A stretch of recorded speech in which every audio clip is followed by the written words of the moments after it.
feel like Gordon Bombay would have taken his career to even further heights. Everything's flashy, everything's cocaine, everything's Fun. Open wide for some soccer. I don't care what you think about what your personal thoughts are at home. I care that you hate the Cowboys. Call this college rule. Welcome, everybody, to the Sports Experience Podcast. I'm Chris. This is Dom. Couple of comics talking sports. Please follow our YouTube channel. Give us a like, a comment. We also are available across all platforms. We even have video on Spotify, which is costing us a lot of money. No? It's free? It's okay. free. Yes, there you go. It's very free, but do the right thing, please. And if you enjoy our content, please like, comment, and subscribe. Because we're doing this for you, not only for us. And if you have any suggestions as far as episodes you want to see, shoot, we'll do them. Yeah, give us a comment, shoot us an email.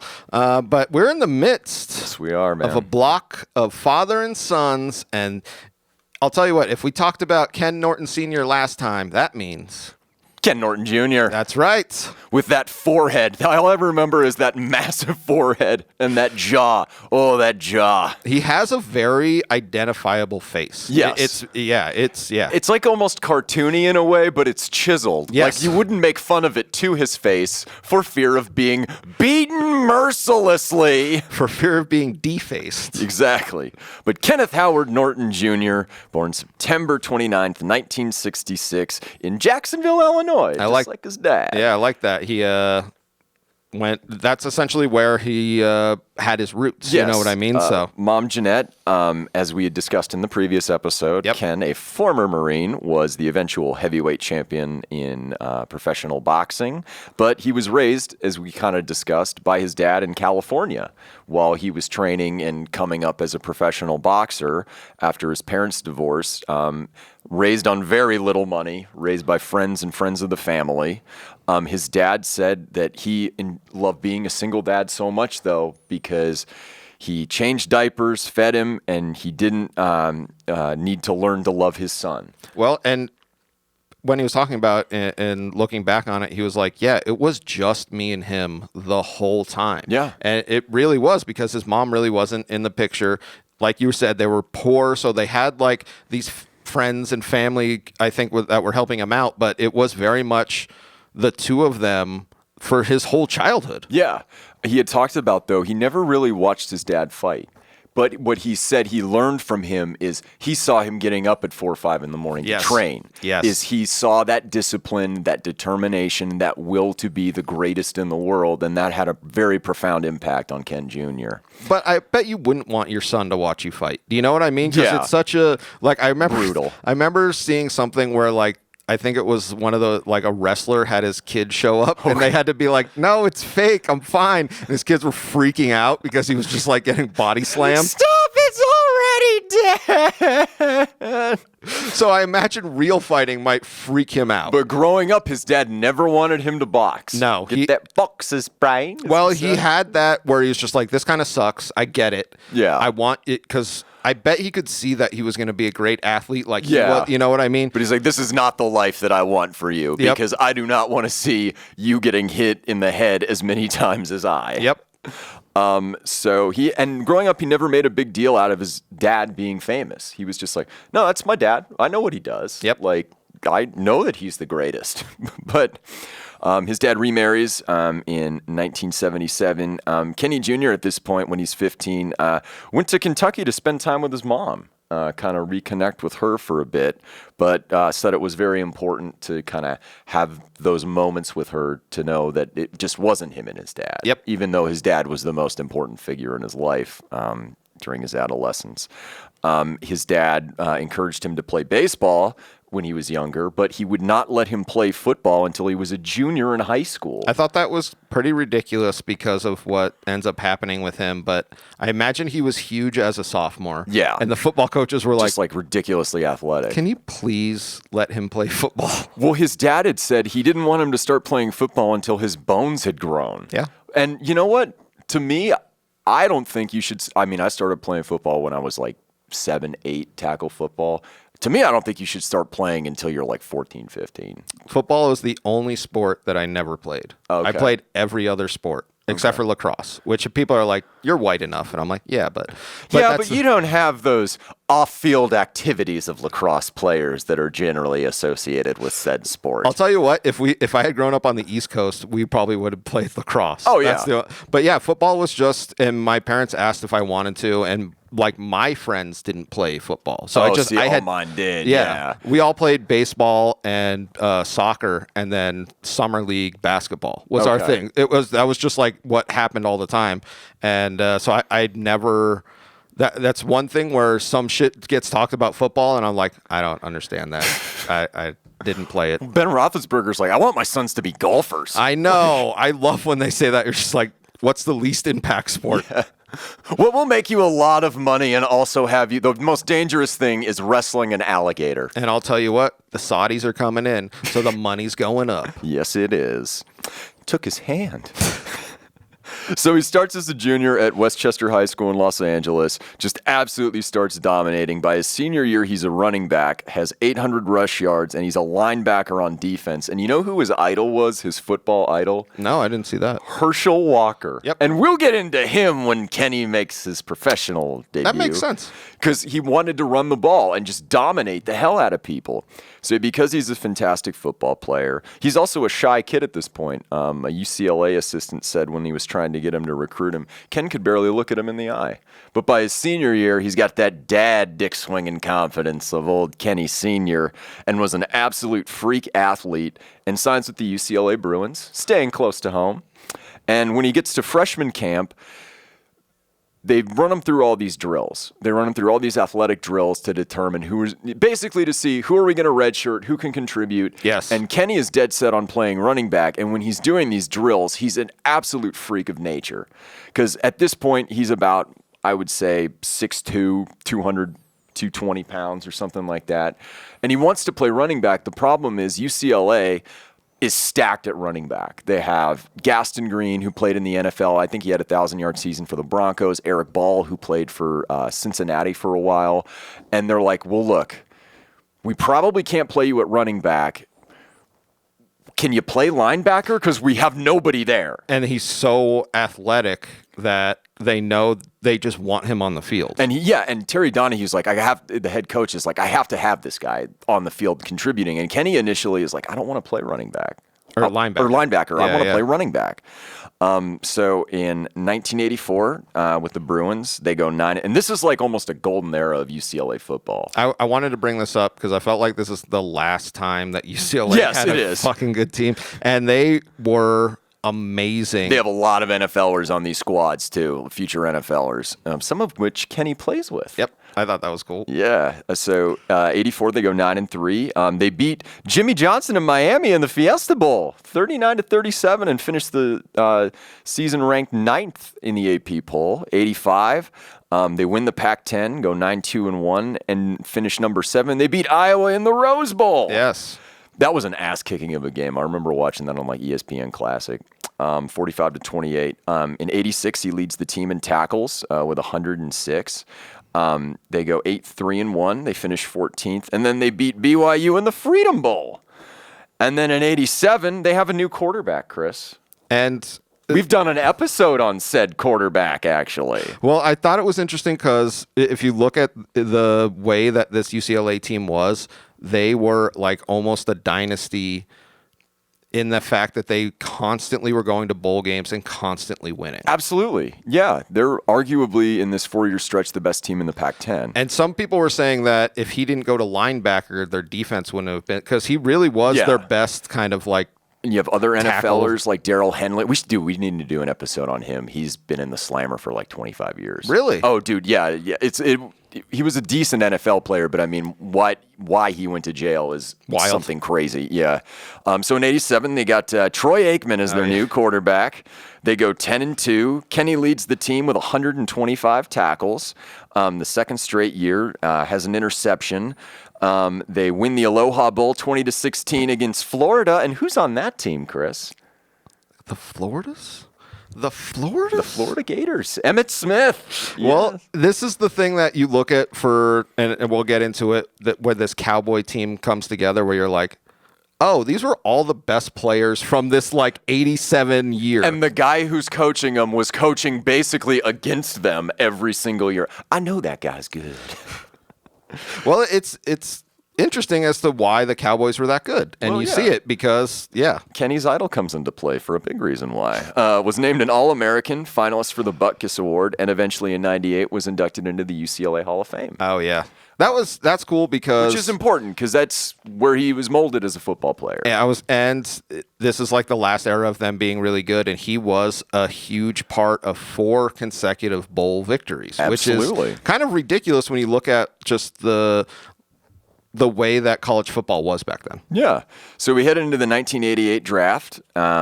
Dallas Cowboys, not so good by this point. But trust me, they haven't hit rock bottom yet. That's true. So in 88, in the first round, they draft a gentleman by the name of the Playmaker in Michael Irvin. No cocaine and strippers and crack. Well, I feel like it helps them because they draft really well here, and then they have another really bad season. Well, and the thing is, the team is old as shit by this point. And this is actually Landry's last year. So in the second round, Dallas takes Kenny with pick 41, and he gets to play with his idol, Herschel Walker, in Dallas. For a little bit. A little bit. But he's 6'2", 254, so an absolute mammoth of a man who can play all 3 linebacker positions in the 4-3. In that season, he only plays 3 games, goes on IR with a thumb injury, and then they completely bottom out that season and go 3-13. In 89, they get to draft Troy Aikman, which is awesome. He shares the weak side linebacker spot with Jesse Solomon. They go 1-15 in 89, but that season, let's just say they sell the cow for some magic beans. And the return on that is so ridiculously huge. It's literally like every position that they needed to fill, they filled. It's crazy to think that trade really made 2 Super Bowls, because it did. And Troy Aikman wouldn't have been the Troy Aikman we know. You know what I mean? And then we see... So basically, they trade Herschel Walker to the Minnesota Vikings for a ton of picks. Go listen to the Herschel Walker episode. 8 picks I forget how much it is. It's crazy. It's insane, but basically what it does is build a dynasty, which we'll get into with Kenny. That season, he has 87 tackles and 2.5 sacks, which leads into 1990, where he's named the starter because Solomon is traded to Tampa Bay. But also in 1990, they pick up the guy he beat in the Aloha Bowl and Emmitt Smith, and just... God, I hate those Cowboys. Is this when they move him to strong and middle? Well, they're kind of moving him all around by this point. Has 119 tackles, 2.5 sacks, 3 forced fumbles, and 2 fumble recoveries. And the Cowboys actually are in playoff contention until the final week of the season, which they went from basically 1-15 to 7-9. Yep. And you can tell Jimmy Johnson is just... The fact that he had to wait so long to get into the Hall of Fame is ridiculous because of this turnaround and how great of a coach he was. Well, he ends up, we're talking Norton here, not Johnson. Sorry, but I just wanted to reiterate that. But the thing about Norton is, and you see throughout his entire career, do you want a smart, heady, versatile football player who will log at least 100 tackles for you, play in all the games, and hit people very hard? That's what you're going to get every season out of this dude. I saw somebody say this where he was our reliable linebacker, where you're like, oh, yeah, that's what you want. You don't necessarily need your linebacker to be flashy, or you want him to just be as reliable. Right plays. And he literally lines up, and he's a great tackler. Put in the work and determination like his dad. Fucking A. So in 91, they rapidly improve. They get a wild card spot, actually. 94 tackles. They make the playoffs, but he had knee surgery the season prior and still has an amazing season. Yep. And they go to the playoffs. Obviously, that's the game we always talk about in the Bobby Lane episode where they lose to the Lions. Well, the people are saying the knee injury could have been not career-ending, but he could have came back as a different player. And I feel like that was one where he comes back and he's even better because 92. Well, they just unleash hell in the NFL because now he's the starting middle linebacker. Starting middle, they say he's one of the leaders on the defense. Well, because he's the elder statesman. Which is weird. Forget how young this team is, but like I think him and Irvin are like the two oldest. No, maybe Aikman because he had that redshirt year in college, but they're probably the three oldest people on that team at like 27. Yeah, or whatever. Well, that's why everyone feared the hell out of the Cowboys and why they won so many games is they were young and there was still no salary cap and cocaine. And you know who joins them in '92, Chris, on that defense? The number one defense in the NFL. A man who doesn't like toilets. He doesn't like toilets. He also likes showing people his penis. Shaq, do your job. We need to know. Charles Haley, let us know. Sorry. Let Aikman know all the time. All the time. Hey, Troy. So starting middle linebacker. Well, that's when this Cowboys team becomes unbelievable. Well, and this defense is amazing. I should add, they're the number one ranked defense in '92. And they all play together as a team. They're unselfish. This is like no-name defense, actually with names with the Dolphins in the 70s. Not one guy makes the Pro Bowl. I saw that. I thought that was crazy. They're number one defense, and they couldn't pick one guy out to make the Pro Bowl. You're like... Because they all needed them. Yeah. I mean, that's how good they were. As a team. Yeah. 120 tackles, 2 forced fumbles, 2 fumble recoveries. And yeah, like I said, veteran and old at 26. That's what I wrote in my notes. Yep. They roll through the postseason. They beat Philly in the first round. And then in the NFC title game, against the 49ers, he gets an interception off of Steve Young. And they pull off the upset and go to a Super Bowl where obviously you're going to win because of who your opponent is. Well, I mean, 4 consecutive Super Bowl losses is nothing to... 4 AFC titles. Where's that hardware, Bills?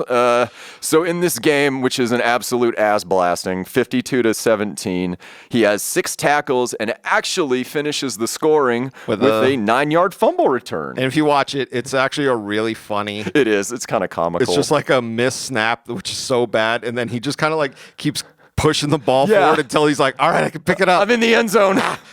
Yeah, no, it's great.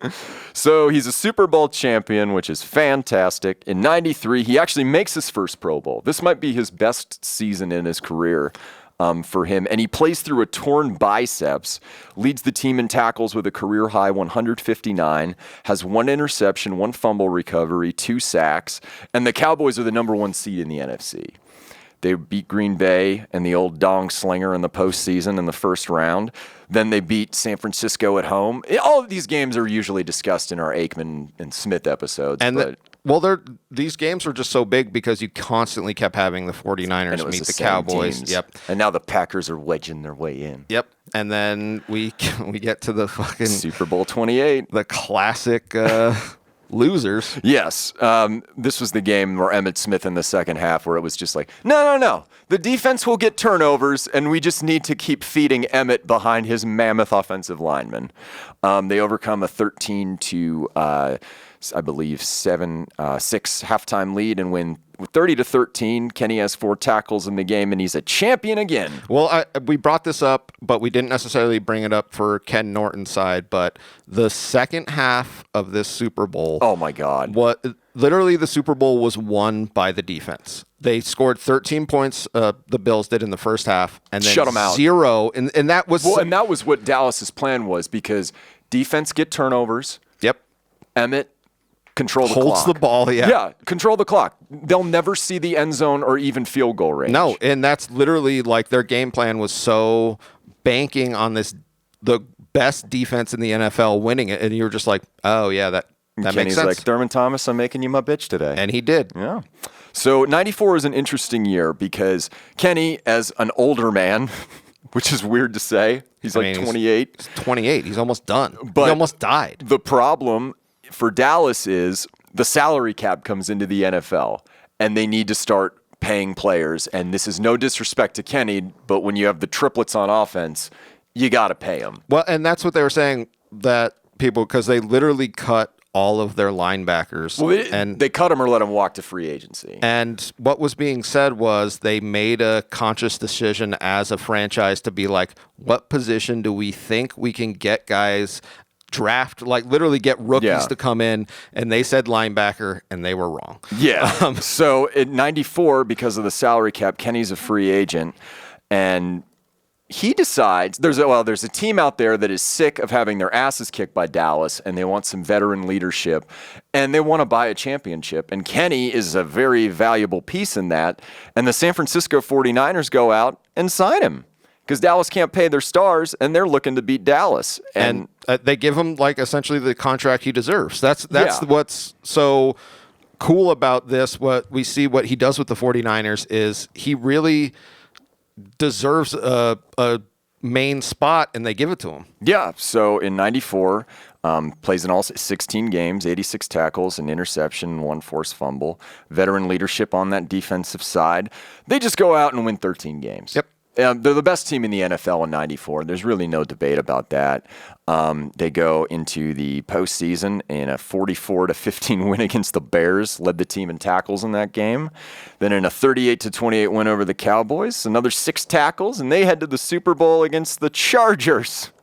And we've discussed that Super Bowl quite a bit. Was this I was trying to think of another All-California Super Bowl before this. I don't think there's ever been one. Yeah. Unless the Raiders played somebody. No, because everyone else is in the AFC. Everyone else is in the yeah. Mm-hmm. So like it must have been quite the. Well, it's played in Florida, but it must have been quite the parties. You know what I mean? Oh yeah.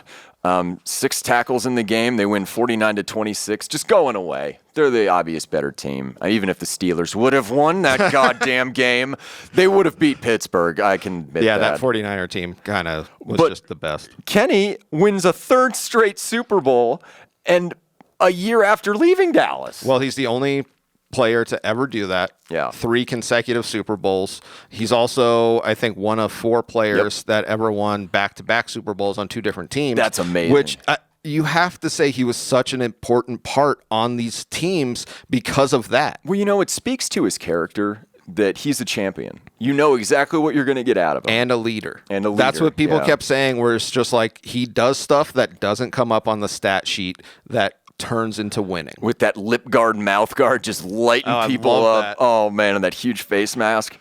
So in 95, they're the number 1 seed in the NFC. This year, he is named first team AP All-Pro. He finished 3rd in Defensive Player of the Year this year, which I thought was pretty cool. 3 picks, 2 touchdowns. He actually had 2 in the same game this year. There was a game at Busch Stadium against the Rams. October 22nd, 95. He has 2 pick sixes, and his end zone dance is what I enjoyed a lot. You want to get into that, Chris? So let's take it back a little. Okay. He wins his first Super Bowl. He wants to marry his girlfriend, and his dad and stepmom think that they should wait.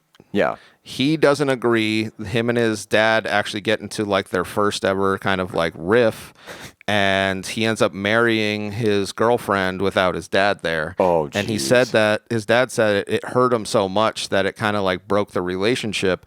And then literally until I think their reunion in 95, because this is when he started doing that celebration, they didn't talk to each other. And like we said in both these episodes, they were like literally the only people in each other's lives forever. Yeah. But they were 2 just super stubborn, ridiculously like hard-headed. The quote that I heard from Ken Norton Sr. was fucking harsh. But he said, "If I have to fight for my son's love, I'm not going to do it." It was like, damn. But you know what? That comes from a guy who literally raised a child on $100 a week. Yeah. And had all the love in the world for him. But the end zone dance, he goes to the goalpost and just starts throwing combos at it, which I thought was pretty cool. Well, and then he kind of picks up his nickname. Yep. Did you see that? Yes. Knockout.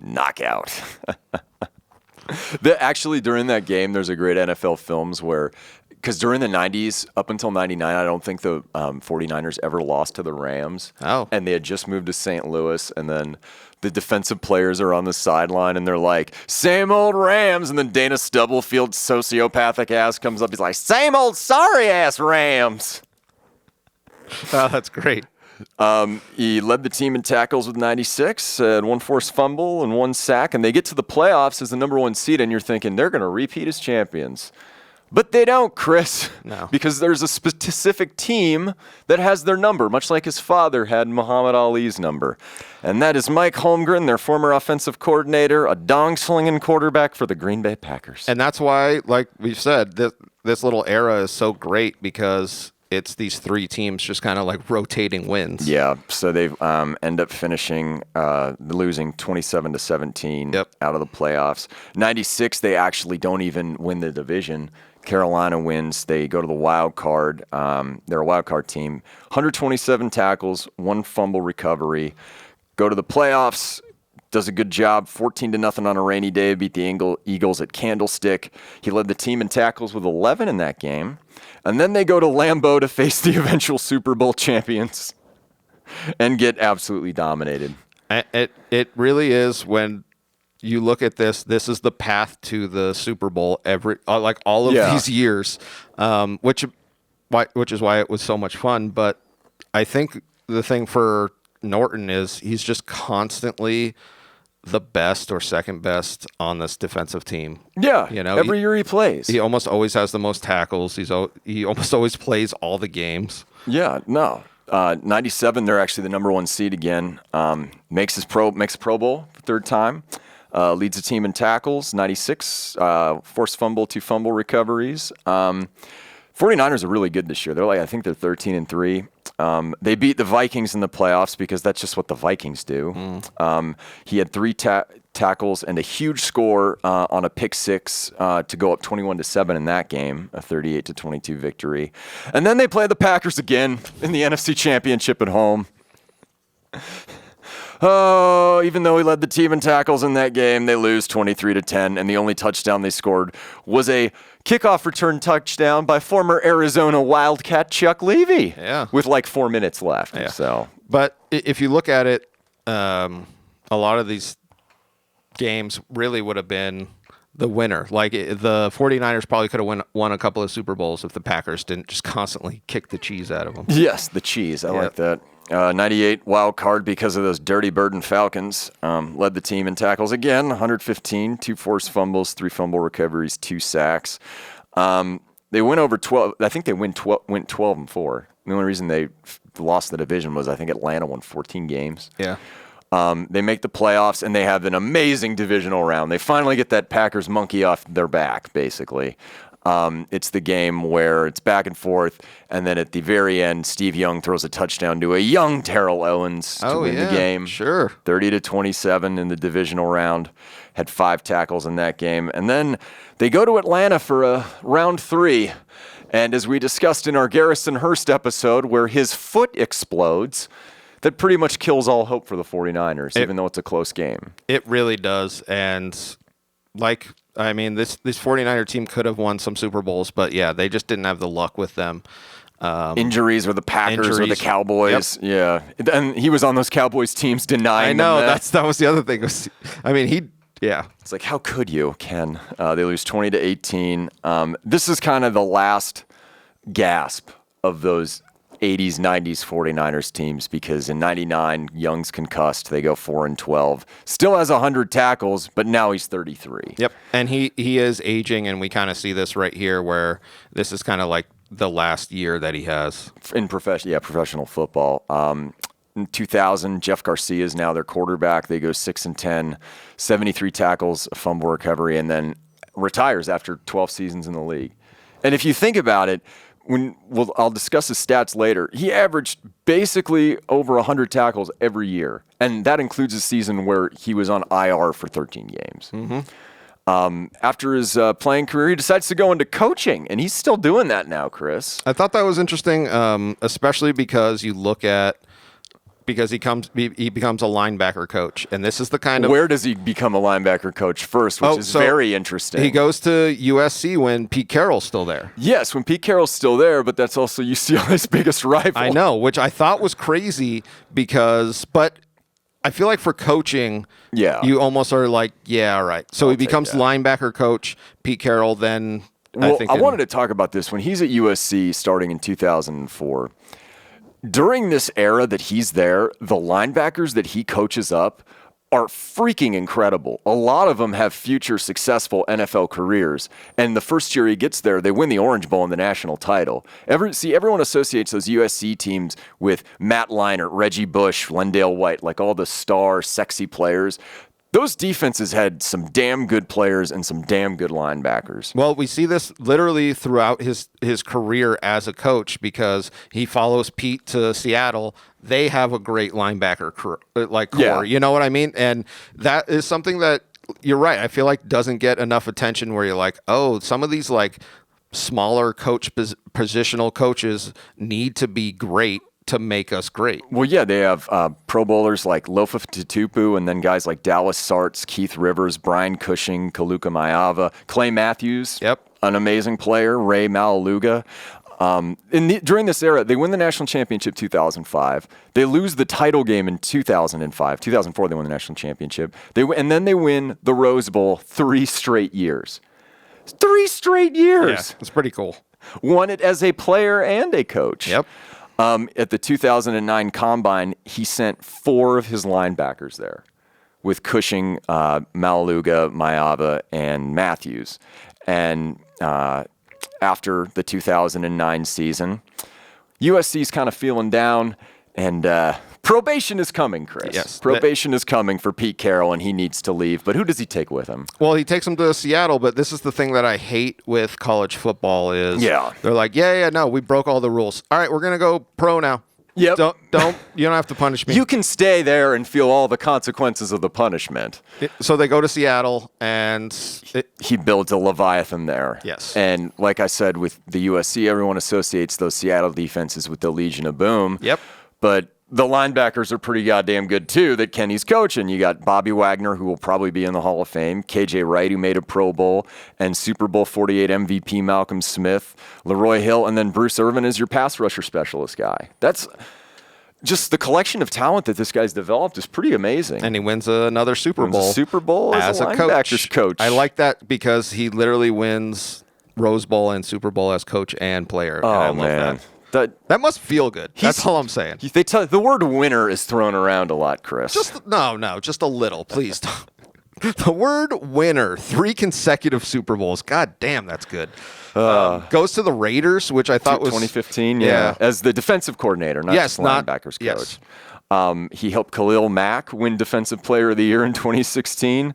Unfortunately, he was fired towards the end of 2017 after the defense hadn't recorded an interception in 11 weeks.